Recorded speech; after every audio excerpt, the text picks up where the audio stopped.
क्या हो, जोरो, किंग और काटाकुरी के बीच में फाइट हो, ये तीनों में कौन ज़्यादा स्ट्रॉन्ग है? इन तीनों के अंदर अगर कभी फाइट होती है तो तीनों में से कौन जीतेगा, इसी के बारे में बात करने वाले हैं। स्टार्ट करते हैं। फर्स्ट स्टार्ट करते हैं तीनों के पास कौन से पावर है, ये तीनों कौन से टाइप के हाकी यूज कर सकते हैं एंड कौन से वेपन है इनके पास, इसके बारे में बात करेंगे। ये दो तरीके की फाइट करवाएंगे। फर्स्ट, अगर तीनों एक साथ फाइट करते हैं, ट्रिपल थ्रेड फाइट होती है इन तीनों के बीच में, तो कौन जीतेगा। प्लस 1v1 करेंगे, जैसे जोरो वर्सेस काटाकुरी, जोरो वर्सेस किंग, काटाकुरी वर्सेस किंग, ऐसे सोलो फाइट करेंगे। कंपेयर करके देखेंगे अगर ऐसा सिचुएशन होता है तो कौन इन तीनों में से ज़्यादा स्ट्रॉन्ग है। तो फर्स्ट स्टार्ट करते हैं किंग से। First of all, king right hand man है काइडो का। सेकेंड, इसके पास डेविल फूड है जिसमें ये काला कौवा बन सकता है। प्लस इसके पास भी एक लेजेंडरी स्वॉर्ड है जिसके आगे ऐसे थोड़े थोड़े छेद है, जैसे अपना क्या नाम था वो भालू का नाम, डिमन स्लेयर में नाम भूल गया मैं, वो एक भालू जैसा नहीं था डिमन स्लेयर में, उसके जैसा। प्लस इसके पास हाकी देखा जाए तो उसके पास एडवांस आर्मोमेंट हाकी एंड ऑब्जर्वेशन हाकी भी है, और इसके पास कॉन्करर हाकी है कि नहीं वो बताया नहीं गया, तो नहीं होगा मेरे ख्याल से। प्लस इसके ये लूनेरियन स्पीसीज से बिलोंग करता है।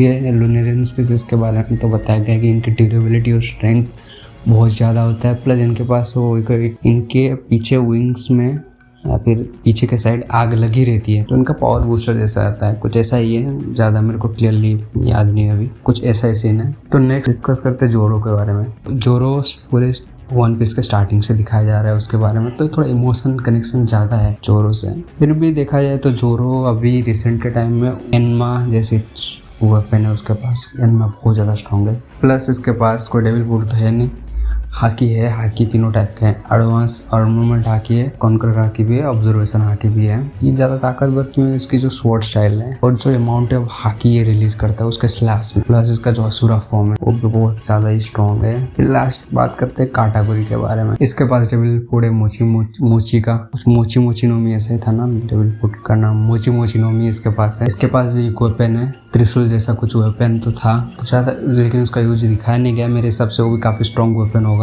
प्लस उसके बाद hockey, colour of supreme king, future site, plus advance armament hockey. Plus इसको रिव्यू भी आता ही होगा मेरे ख्याल से, आता है, नहीं आता होगा तो वो देख के सीख भी सकता है क्योंकि वो प्रोडोजी जैसा है उसका कैरेक्टर। प्लस उसके जो मदर है बिग मॉम, उसके पास तो है, और उसके जेनेटिक्स के कारण इसके पास भी होगा। इसको बस अवेकनिंग करना है, देखना है, किसी को देख भी लेगा ना तो ये सीख जाएगा। फालतू बात खत्म। अभी चलो कंपैरिजन करते हैं, तीनों के बीच में अगर फाइट हुआ तो कौन सा कैरेक्टर है वो जीतेगा। चलो तीनों एक साथ अगर बैटलफील्ड में आते हैं तीनों के तीनों, तो जोरो तो बेचारा छोटा हो जाएगा यार। ये दोनों काटाकुरी एंड किंग दोनों बड़े बड़े जायंट्स है कंपेयर टू जोरो तो अपना छोटा मोटा ह्यूमन है, लेकिन ये दोनों लिटरली मॉन्स्टर है। मॉन्स्टर है मतलब ये मतलब नहीं कि स्ट्रेंथ वाइज मॉन्स्टर है, बस हाइट और बॉडी के हिसाब से बहुत से बड़े बड़े मॉन्स्टर जैसे हैं। प्लस अगर इनकी तीनों की फाइट भी होती है ना, सबसे बड़ा एडवांटेज रहेगा काटाकुरी के पास, उसका फ्यूचर साइड, जिसके कारण इन तीनों के बीच अगर फाइट होती है तो डेफिनेटली काटाकुरी जीतेगा। पहली बात, उसका डेविल फूड उसको अटैक डॉज करने में प्लस अटैक करने में दोनों में हेल्प करेंगे कंपेयर टू दी जोरो एंड किंग। प्लस उसकी हाकी ये दोनों से ज़्यादा स्ट्रॉन्ग है, तो इसलिए काटाकुरी इन तीनों के बीच में अगर फाइट होता है तो डेफिनेटली काटाकुरी के पास सबसे ज़्यादा एडवांटेज रहेगा और वही जीतेगा। सीरीज में दिखाया गया था कि वो थक गया था, लेकिन वो लगभग कितनी बार लूफी से लड़ा, 2-3 घंटे से लगातार वो फाइट करे जा रहा था, इसके कारण ऑब्वियसली थक ही जाएगा। लेकिन जोरो को देखो, काइडो से जाके लड़ा, 5-10 मिनट के बाद उसकी पूरी हड्डी टूट गई, नीचे आके गिरा, फिर उसने कोई ड्रग्स लेके किंग से फाइट किया, और किंग तो एक ही बार जोरो से हारा और दोबारा दिखा भी नहीं। तो ऐसा तो नहीं है कि मतलब काटाकुरी उसकी स्टैमिना बहुत वीक है, ऐसा नहीं, तीनों की स्टैमिना इक्वली माना जा सकता है। मैं तो बोलता हूँ काटाकुरी की स्टैमिना ज़्यादा है इन दोनों के कंपैरिजन में। अब चलते 1v1 में।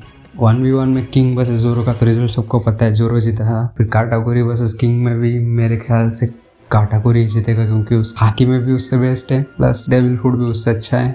इसकी ड्यूरेबिलिटी और स्ट्रेंथ बहुत ज़्यादा, लेकिन इसका वीकनेस है, जैसे जोरो ने हराया था उसको उसके वीकनेस से, काटाकुरी भी किंग को वैसे ही हरा सकता है क्योंकि जो पंचेस होते हैं ना, मोची पंचेस, जैसे लूफी का जाइंट एलिफेंट, काटाकुरी का भी वैसे ही जाइंट एलिफेंट है, लेकिन लूफी से ज़्यादा स्ट्रॉन्ग है। वैसे अगर किंग के ऊपर पड़ेंगे ना, किंग नहीं सह पाएगा और ऐसे भी किंग डॉज भी नहीं कर पाएगा। लगभग मुश्किल से अगर 10 घुसे मारता है काटाकुरी, 10 में से 5 घुसे तो किंग को लगेंगे ही, क्योंकि वो फ्यूचर साइड यूज करके मारेगा। तो इसके कारण उसको पहले से पता होगा किंग कहाँ मूवमेंट करने वाला है, तो डेफिनेटली काटाकुरी जीतेगा। फिर दूसरे फाइट की तरफ चलते हैं। दूसरे फाइट होगा जोरो वर्सेस काटाकुरी।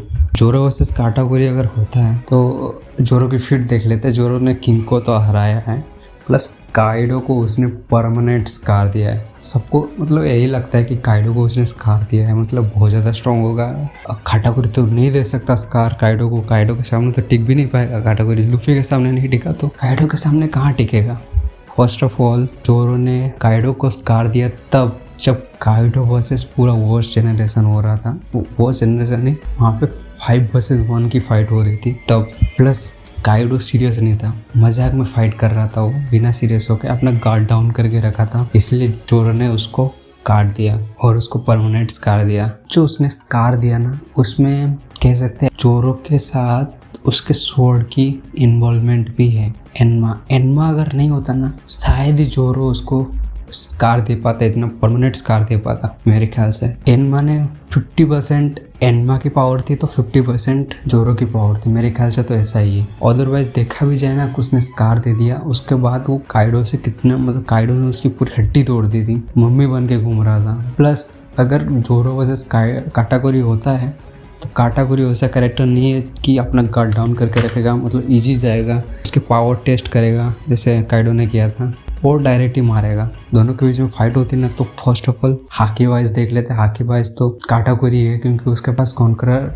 सुप्रीम किंग हाकी है और फ्यूचर साइड है, जबकि पास जोरो के पास भी है, लेकिन एडवांस वर्जन कोई नहीं है उसके पास हाकी का। हाँ, उसके रिफ्लेक्सेस भी बहुत तेज है, क्योंकि ना काइडो भी उसके रिफ्लेक्सेस को काउंटर नहीं कर पाया था, जबकि काइडो उसको टेस्ट कर रहा था।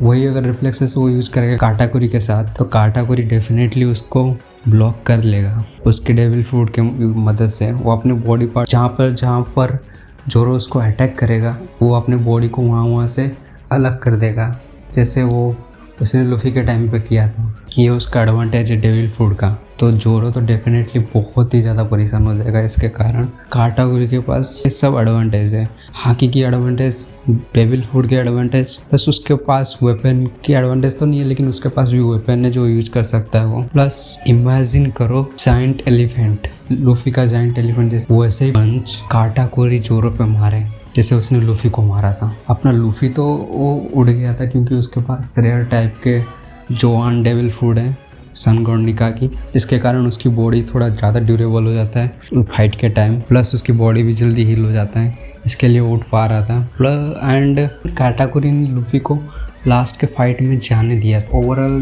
देखा जाए तो जोरो है स्ट्रॉन्ग, लेकिन काटाकुरी से नहीं जीत पाएगा।